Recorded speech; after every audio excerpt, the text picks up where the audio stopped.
result of past life. We might find there a different type of life, life that represents a second genesis. So right here in our own solar system, we might have two examples of life. And I'm looking forward to that day, and that day may come from exploration of Mars. If there are organics hidden under the Martian surface, Phoenix will be able to sniff them out with a soil analyzing instrument called TIGA. Heather Enos is the project manager for this crucial instrument. TIGA stands for Thermal and Evolved Gas Analyzer. TIGA is a very complex machine. It has given me gray hair. You can't see it, but it's there. TIGA is a hot little oven for cooking gases out of the Martian soil. So this is the TIGA that we've used here on Earth to practice for what we're going to do on the surface of Mars. And in this part of the instrument is where the soil gets dumped. We heat it to a variety of different temperatures and we cook the soil to get the gases to come off. Same as when you're boiling a pot of water. When it goes from cold to hot and it bubbles, you start to see the gases come off. And those are indicative of what is inside the water or the soil. If carbon-based molecules exist in the Martian subsurface ice, TIGA will find their organic signatures in the gases. These gases could literally be the smoking gun for life on Mars. Living organisms undergo a decomposing process. One of the major things they leave behind is carbonates. And so if you're able to detect carbonates in the soil, that gives you an indication that there were living organisms. TIGA is tested over and over again. The team can't afford any failure. Right now, our oven is about 440 degrees C. We'll continue to ramp this to 1,000 degrees. A subtle shift in a digital readout could reveal the clue they're looking for. If organic molecules are there, they don't want to miss them. Heather lost her opportunity to make that discovery back in 1999. I unfortunately have seen the loss of a mission before, and in Mars Polar Lander, I was on the TIGA-1 team. Phoenix carries TIGA 2. It's Heather's second chance for success. Your first impulse when you have a failure like Mars Polar Lander is, I am never doing this again. But on the other hand, when you've got it in your blood and you want to do exploration, and you actually have to turn it around as an opportunity. Second chances are very rare in this business. The TIGA team has put their professional and personal commitments on the line one last time.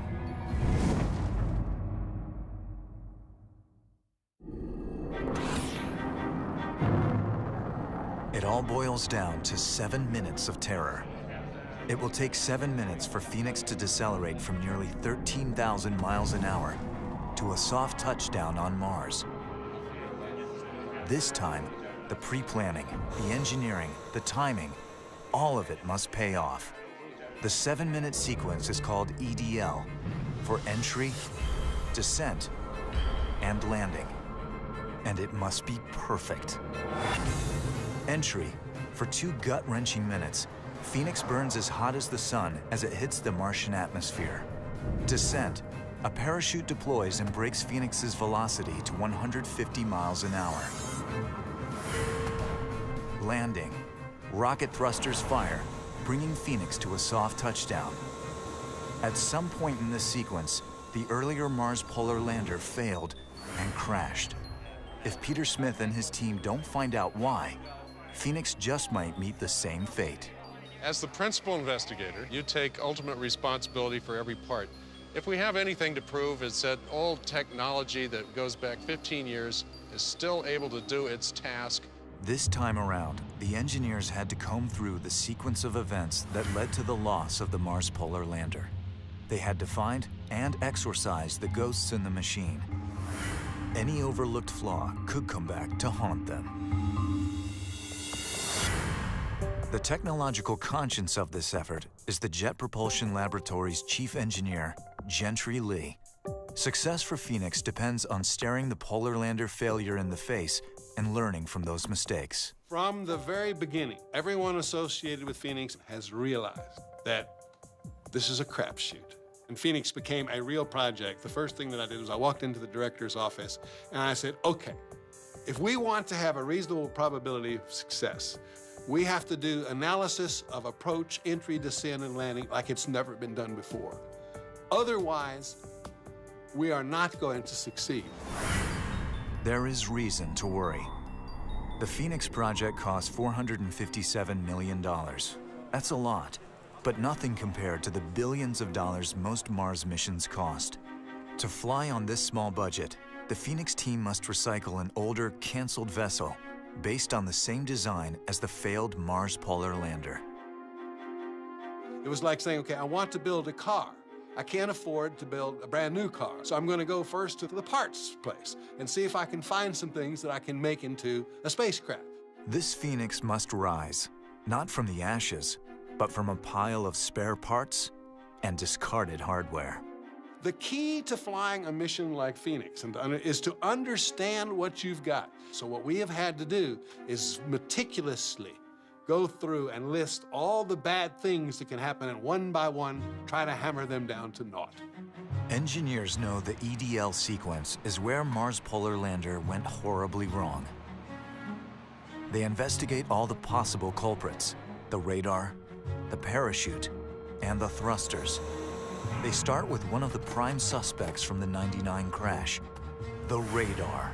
So the radar has to tell you as you're coming down where Mars is. The radar's problems fundamentally stem from the fact that it was designed to operate in an airplane on Earth. Lifted from an F-16 fighter jet, the Phoenix radar is not designed to guide a landing on another planet. Mars conditions differ greatly from those on Earth, which could lead the radar to produce false readings. To adapt the radar to land on Mars, the engineers must first understand the radar's quirks. At Edwards Air Force Base in California, they tie the radar to a helicopter and drop it from thousands of feet in the air. It's the closest simulation to a Mars environment they can find. But the tests reveal some quirkiness with the radar. Sometimes it would lock onto the wrong thing.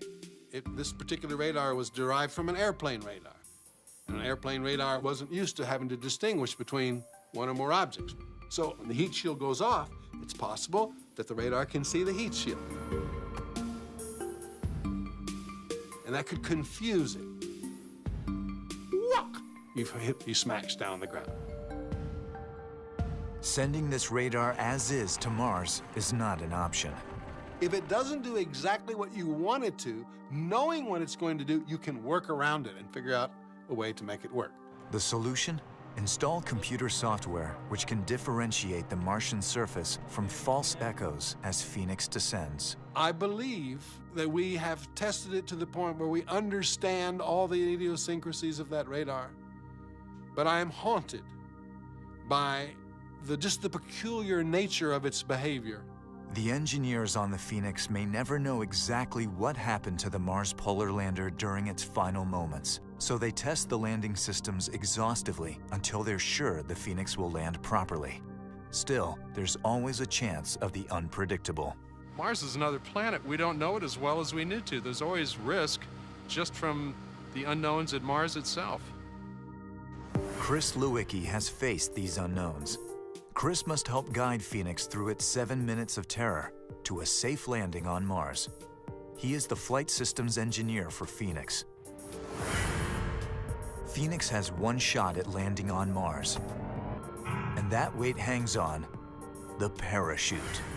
The next stage in slowing down is to deploy a parachute. In about 15 seconds, the parachute will take us from about 900 miles an hour to about 150 miles an hour. And we have to deploy this parachute at just the right time. The radar is a critical instrument in terms of figuring out exactly when the right point is. It's kind of like a skydiver's meter. You've got to pick just the right spot to pull that cord.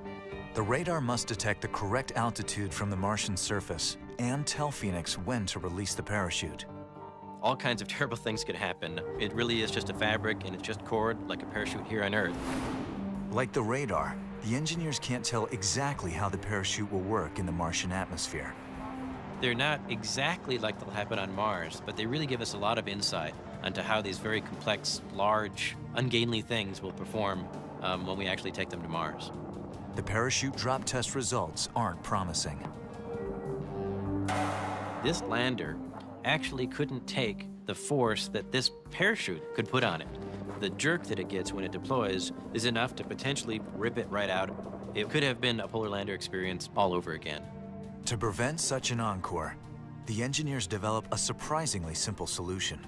And ultimately, one of the decisions that we made was to shrink the parachute just a little bit so that we get just a little bit less of a tug on it. As the engineers solve problems, more emerge. Phoenix must land using outdated pulse mode thrusters. The challenge is taking these 12 pulse thrusters from several hundred feet up in the air, going 100 miles an hour or more, to just a really slow speed so that we can kind of gracefully come down and plant the landing. Much easier said than done. And there's another thing. Pulse mode thrusters have never been used to successfully land on Mars. Mars Polar Lander used this pulse mode technology to try and land on Mars, and it was one of the things we were kind of worried about. In 1976, the Viking lander touched down on Mars using throttle thrusters, which employ a steady stream of fuel. These continuous thrusters succeeded. The pulse thrusters never have. The pulse mode thrusting that we have on Phoenix is a little bit like taking your faucet and turning it on and off really fast. Would you have designed pulse-modulated engines to land on Mars if you were not restricted in cost from the beginning? No. We took what we had. We took what was left over, and we tested it and tested it again and tested it again. We did hot fire tests on Phoenix, which were not done for the Mars Polar Lander. And now we believe we've done all the tests necessary. They should do the job. Can Phoenix rise to the crucial challenge of entry, descent, and landing? But you know, just because of how complex this thing is and the job that it has to do, that there's mistakes there. And you're just hoping you've caught all the major ones and that the minor ones won't matter. As I have watched this team tackle problem after problem after problem, this team may not succeed. Phoenix may have a bad day, but this team deserves to succeed. With Mars, there are no guarantees.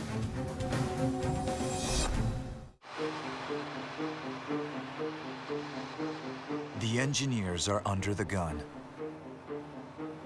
To give Phoenix a shot at safe landing, they've worked out problems with old technology. Now time is the issue, as the launch date quickly approaches. The new challenge is to put Phoenix on a rocket and launch on time. Getting ready for launch is always a race, and it's a race against yourself, a race against time. Launch dates can make or break missions to the Red Planet. Earth and Mars orbits align only once every 2 years. And if you miss that launch date, your mission is over just because the opportunities are so few and far between. Heather Enos and her team feel the pressure more than anyone. We were in our final testing, and the Tiga just wouldn't cooperate and wouldn't work. It put us pretty far behind. The heart of the science mission rides on her instrument. It's designed to sniff out water and the signs of life. Phoenix can't fly without it. It was very stressful. I mean, the team was working, 7 days a week, 16, 17-hour days. We made it, but we literally were the last payload on the spacecraft. Under strict military security, an Air Force Globemaster airlifts the completed Phoenix from Lockheed Martin in Colorado